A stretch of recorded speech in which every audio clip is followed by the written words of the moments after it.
अस्सलाम वालेकुम वरहमतुल्लाहि वबरकातुहू। आज से हम क्लास 9 के मैथमेटिक्स के बुक को स्टार्ट कर रहे हैं और इंशाल्लाह कोशिश करेंगे कि इसके हर एक यूनिट के हर एक क्वेश्चन को सॉल्व कर सके और आपको समझा सके।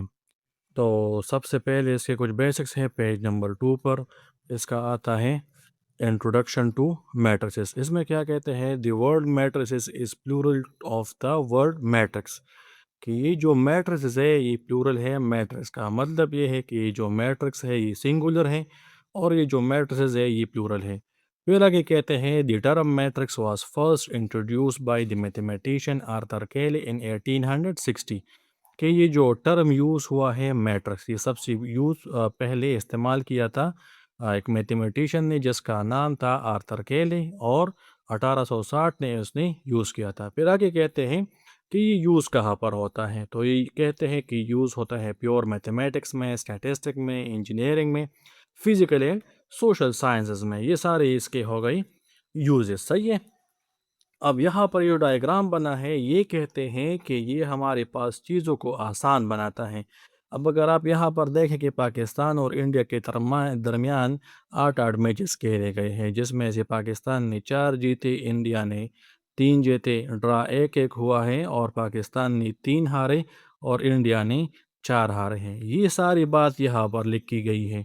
अब अगर यहाँ पर आप देखें इस पैराग्राफ में, तो यहाँ पर ये बिल्कुल समझ नहीं आ रही, हर एक लफ्ज़ को रीड करेगा लेकिन यहाँ से बड़ी आसानी से आपको समझ आता है। तो मैट्रिक्स हमारे साथ किसी भी चीज़ को आसान करने में मदद देता है। अब अगर आप आगे देखें पेज नंबर 3 पर, तो उसमें कहते हैं कि मैट्रिक्स की डिफिनीशन क्या है। तो उसमें कहते हैं a matrix is a rectangular array. मतलब ये अरे मीन अरेंजमेंट। अरे का मतलब है कि इसमें अरेंजमेंट होती है। किस तरतीब में? रेक्टेंगुलर तरतीब होती है। किस चीज़ की तरतीब होती है? रियल नंबर्स की, जिसमें हम रैशनल और इर्रेशनल ये सारे इकट्ठे करते हैं और इनको हम बंद करते हैं, इनक्लोज करते हैं in square bracket. For example अगर आप ये देखें, ये जो पहला मैट्रिक्स है 2 3 6 5, ये 2 3 6 5 हमारे पास रियल नंबर्स है और इसके आगे पीछे ये दो स्क्वायर ब्रैकेट की लगाई गई हैं। तो ये रियल नंबर्स की रेक्टेंगुलर अरेंजमेंट हुई है इन स्क्वायर ब्रैकेट्स में। अगर आप इसको देखें तो ये -1 1 2 फिर 3 4 5, ये इसकी क्या है, अरेंजमेंट की गई है रियल नंबर्स की। सही है। इसी तरह ये थर्ड मैट्रिक्स है जिसमें भी रियल नंबर्स की अरेंजमेंट की गई है। अब अगर आप यहाँ पर देखें कि each number in a matrix is called element और एन एंट्री, की हर एक मैट्रिक्स में ये जो नंबर हम लिखते हैं इसको हम या एलिमेंट कहेंगे या एंट्री हम कहेंगे। फॉर एग्जांपल अगर आप देखें ये 2 3 6 5 है, -1 1 2 है, 3 4 5 है, ये हमारे साथ इसमें एंट्रीज है। सही है। फिर आगे यहाँ पर कहते हैं कि हम मैट्रिक्स को डिनोट करेंगे ए बी सी से, मतलब हम इसको कैपिटल लेटर से डिनोट करेंगे, स्मॉल से हम डिनोट नहीं कर सकते। हम मैट्रिक्स के अंदर ये जो एलिमेंट्स हैं, सही है, इसके अंदर तो हम स्मॉल अल्फ़ाबेट लिख सकते हैं, कैपिटल नहीं लिख सकते, लेकिन इसको जब हम नाम देंगे तो ये ए बी सी हम इसका नाम देंगे कैपिटल लेटर से। अगर किसी ने स्मॉल से दिया तो ये गलत होगा। फिर आगे ये एक्सप्लेन करते हैं कि ये रो मैट्रिक्स, रो और कॉलम इसमें क्या चीज़ होती है। तो अगर आप देखें the row of a matrix run horizontally, कि रो हमारे पास किस तरह होता है, ये हॉरिजेंटली होता है। अगर आप मैट्रिक्स ए में देखें, पहला ये जो ब्लू कलर है इसमें लिखा है 4 3 -2, ये फर्स्ट रो है। फिर ये जो ग्रीन कलर है इसमें लिखा गया है 1 5 2। फिर ये जो पर्पल है या ये रेड है, ये थर्ड रो है हमारे पास, जिसमें एलिमेंट्स है 3 1 1। सही है। तो ये हमारे पास इसमें 3 रोज हो गए। फिर आगे कहते हैं कि column of a matrix run vertically, कि कॉलम हमारे पास किस शेप में होते हैं, ये वर्टिकल शेप में होते हैं। अगर आप इस मैट्रिक्स को देख ले, पहला ये जो ब्लू कलर है इसमें ये फर्स्ट कॉलम है जिसमें एलिमेंट है 4 1 3।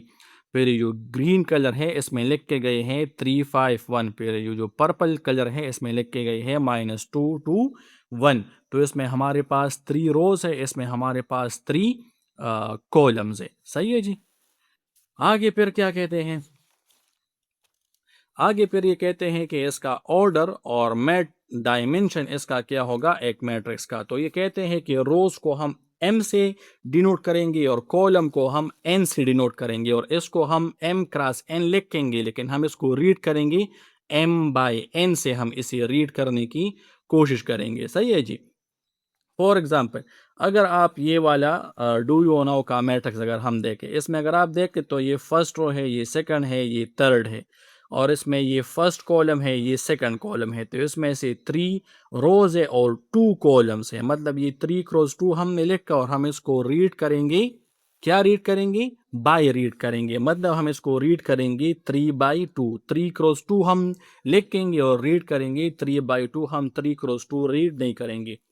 सही है जी। आगे ये कहते हैं कि remember some time we will prefer to write the order of a matrix as m by n और some time m cross n। हम m बाय m भी लिख सकते हैं और m क्रॉस n भी लिख सकते हैं, लेकिन हम ज़्यादातर m क्रॉस n लिखते हैं। हम सिर्फ रीड बाय n करते हैं, ये हम लिखते नहीं है, लिखने में भी बड़ी दिक्कत होती है। सही है, ये थोड़ा सिंपल है m क्रॉस n। अगर आप देखें m बाय n, इसमें फिर ये हाइफन भी आपको लगाना पड़ेगा, तो ये लिखने में ज़्यादा मुश्किल होता है।